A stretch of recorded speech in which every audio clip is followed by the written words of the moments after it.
सुप्रभात कक्षा 3। आज हम देखेंगे बच्चों पार्ट 4 मूर्ख मछली। तो सब बच्चे अपनी हिंदी की किताब में ध्यान रखेंगे, पेज नंबर 20 मूर्ख मछली आज का हमारा पाठ है।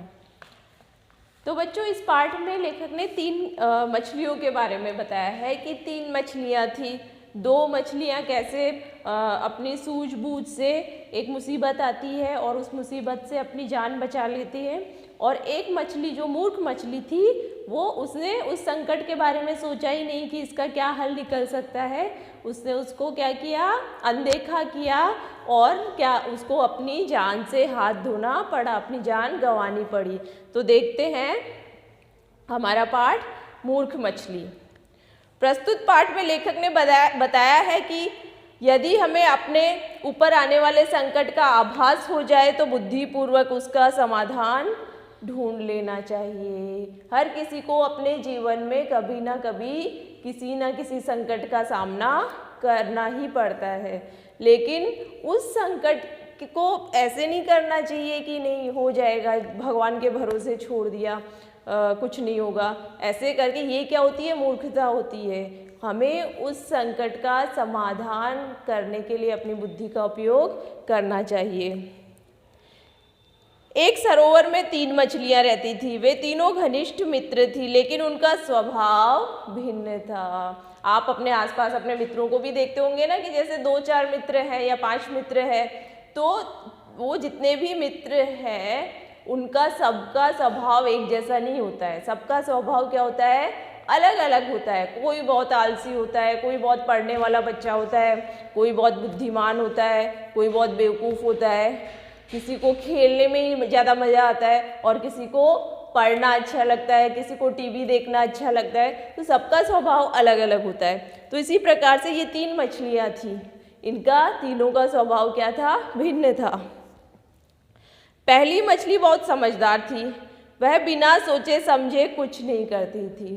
जो पहली मछली थी वो कुछ भी सोचे समझे बिना कोई भी काम नहीं करती थी। दूसरी मछली भी सब कार्य सूझबूझ से करती थी, मतलब कि अपनी बुद्धि का प्रयोग करती थी, किंतु उसे ज़्यादा सोच विचार करना अच्छा नहीं लगता था।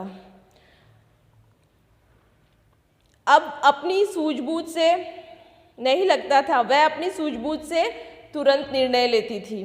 तीसरी मछली बिल्कुल मस्त थी। तीसरी जो मछली थी वो कैसी थी, बिल्कुल मस्त थी। वो कभी सोचती नहीं थी कि किसी भी बात को लेके कि क्या करना है क्या नहीं करना है। वो अपनी मस्ती में मस्त रहती थी। उसे पानी में उछल कूद करने में बड़ा मज़ा आता था। उसका मानना था कि सोच विचार करना व्यर्थ है। जो होना होता है वह होकर ही रहता है, उसे सूझबूझ से भी रोका नहीं जा सकता। तो ये जो तीसरी मछली थी जो सिर्फ मौज मस्ती करती रहती थी, उसकी क्या सोच थी कि जो होना होता है वो तो होगा ही सही।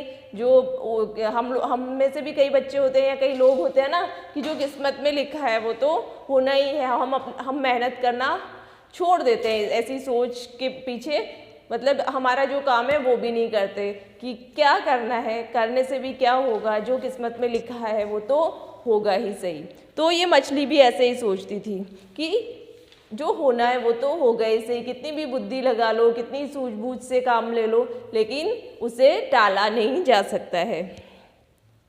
एक दिन 2 मछुआरे उस सरोवर पर आए। उनमें से एक मछुआरे ने दूसरे से कहा, देखो भाई यहाँ कितनी मोटी ताजी मछलियाँ हैं। मछुआरों का क्या काम होता है, मछली पकड़ने का काम होता है। तो एक बार क्या हुआ, उस सरोवर पे मछुआरे आए और उन्होंने क्या कहा कि देखो यहाँ पे कितनी मोटी ताजी मछलियाँ हैं। दूसरे ने मछलियों को देखकर कहा, काश आज हम अपना जाल लाए होते। वे अगले दिन आकर मछलियाँ पकड़ने की बात कहकर चले गए। मछुआरों ने क्या सोचा, क्या बात की कि अगले दिन आएंगे इन मछलियों को पकड़ने के लिए। तीनों मछलियां उन मछुआरों की बातें सुन रही थी। पहली मछली ने स्थिति पर गंभीरता से विचार करते हुए, हमें शीघ्र ही नहर के रास्ते दूसरे सरोवर में चले जाना चाहिए।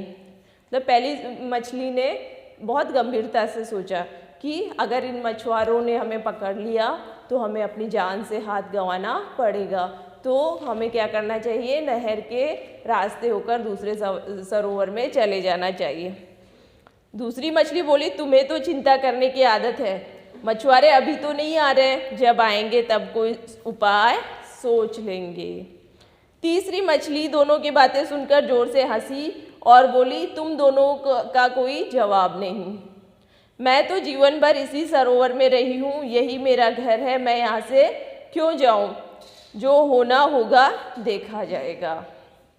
पहली मछली समझदार थी, वह जानती थी कि इसे समझाने का कोई लाभ नहीं। वह उसी समय नहर के रास्ते दूसरे सरोवर में चली गई। दूसरे दिन मछुआरे जाल लेकर सरोवर पर आए। उन्होंने पानी में जाल फेंका। बहुत सारी मछलियां जाल में फंस गई। इनमें वे दोनों मछलियां भी थी। एक मछली तो अपनी जान बचाकर वहां से निकल गई, लेकिन वो जो दो मछलियां थी जिन्होंने स्थिति की गंभीरता को नहीं समझा, उन्होंने पहली वाली मछली की बात नहीं मानी और क्या हुआ, वो जाल में फंस गई। दूसरी मछली सूझबूझ वाली थी। उसने तुरंत उपाय सोच लिया। उसने अपने शरीर को ऐसा बना लिया जैसे वह मर गई हो। मछुआरों ने दूसरी मरी हुई मछलियों के साथ उसे भी निकालकर एक और फेंक दिया। वह मछुआरों की नज़र बचाकर धीरे धीरे खिसकती हुई सरोवर में पहुंच गई। मतलब दूसरी जो मछली थी उसने भी मुसीबत से अपने आप को बचा लिया, कि खुद को ऐसा बना लिया कि जैसे कि वो मर गई है। और मछुआरों ने सोचा कि ये तो मरी हुई मछली, और उसे निकाल के फेंक दिया। वह मछुआरों की नज़र बचाकर धीरे धीरे खिसकती हुई सरोवर में पहुंच गई। पानी का स्पर्श पाते ही उसकी जान में जान आ गई। वह तेजी से तैरती हुई सरोवर के किनारे पर चली गई, और इस तरह दूसरी मछली ने भी अपनी जान बचा ली। तीसरी मछली को तो सोचने समझने की आदत थी नहीं। अचानक आई मुसीबत का सामना वह कैसे करे, उसे समझ ही नहीं आया। तो बच्चों, आपने देखा ना कि जब भी कोई मुसीबत आने वाली होती है, हमें पता चल जाता है कि मुसीबत आने वाली होती है, तो जब वो सामने आ जाए तब नहीं, उससे पहले ही हमें कोई ना कोई उपाय निकाल के रखना चाहिए। ये नहीं सोचना चाहिए कि अभी तो टाइम है, जब होगा देखा जाएगा। ऐसा नहीं होता है। वो हो सकता है हमें टाइम मिले नहीं मिले, इससे अच्छा है कि पहले से ही हम उसका उपाय कुछ ढूंढ के रखें। वह जाल से बाहर आने के लिए उछल कूद करने लगी। मछुआरे का ध्यान उसकी ओर गया तो उसने उसे पकड़कर अपनी टोकरी में डाल दिया। दूसरी मछली ने उसे दूर से ही तड़प तड़प कर मरते हुए देखा। उसने मन कहा, काश इसने भी बुद्धि का उपयोग करना सीखा होता तो इस संकट से यह भी हमारी तरह बच जाती। तो दूसरी मछली जो बच गई थी, जिसने अपनी बुद्धि का उपयोग करके सरोवर में वापस आ गई थी, उसने सोचा, क्या सोचा कि काश यह भी हमारी तरह इसने भी अपनी बुद्धि का उपयोग किया होता तो आज इसकी भी जान बच जाती। तो इस कहानी से बच्चों हमें यही शिक्षा मिलती है कि हमें क्या करना चाहिए, जब भी कोई मुसीबत आती है तो डरना नहीं चाहिए, हड़बड़ाना नहीं चाहिए, अपनी बुद्धि का उपयोग करना चाहिए, क्योंकि हर समस्या का कोई ना कोई हल होता ही है। बस हमें क्या करना होता है कि थोड़ा सा सोचना होता है, दिमाग पे जोर लगाना होता है कि इस समस्या का हल कैसे निकाला जाए।